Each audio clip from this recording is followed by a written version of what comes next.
sampung interview, eksakto lahat ng question. Coincidence, ang galing mo naman. Siguro, Kagabi. mas tanungin yung mga...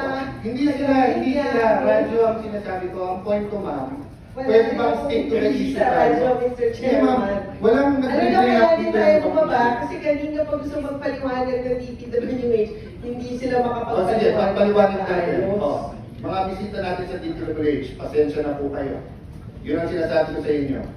24 yung senador, iba-iba yung opinion. Klaro yung issue, guguluhin yung issue.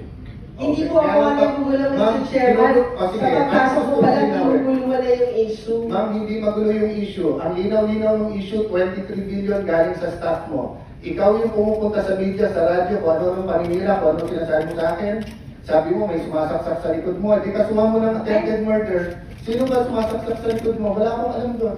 Sige, bubulong ko sa'yo mamaya kung sino yung sumasaksak. Oh, pero hindi ako. Kaya mo nilalaman ko doon, sasabihin mo. Actually, Mr. Chairman, may sinabi ba ako ikaw? Wala akong sinasabi na ikaw, ha? Paano mo sasabihin mo sa media, may kilalaman to sa Taguig at Makati, Oh, pero- sasabihin mo may sumasaksak sa likod mo, ano iisipin nila? Pero sinabi ko ba na Alan Peter Cayetano ang Okay. sumasaksak Pero- sa akin? Parang, di ba sabi nila yung pag nag-react na ganyan, baka guilty. Ma'am, kasi sasabihin ko sa iyo, Lourdes ang pangalan mo, hindi Marites.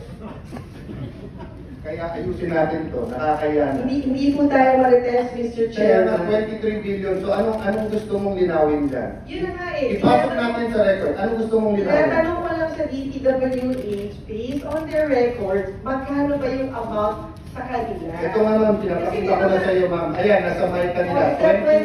Is that 23 billion? 21.7330. But in the 23 billion? If you add the land, But it's not 23 billion? sino ba nagsabi sa kanila, sabi ng DPWH 23 billion Yun na nasa yung, DPWH? siguro balikan natin yung mga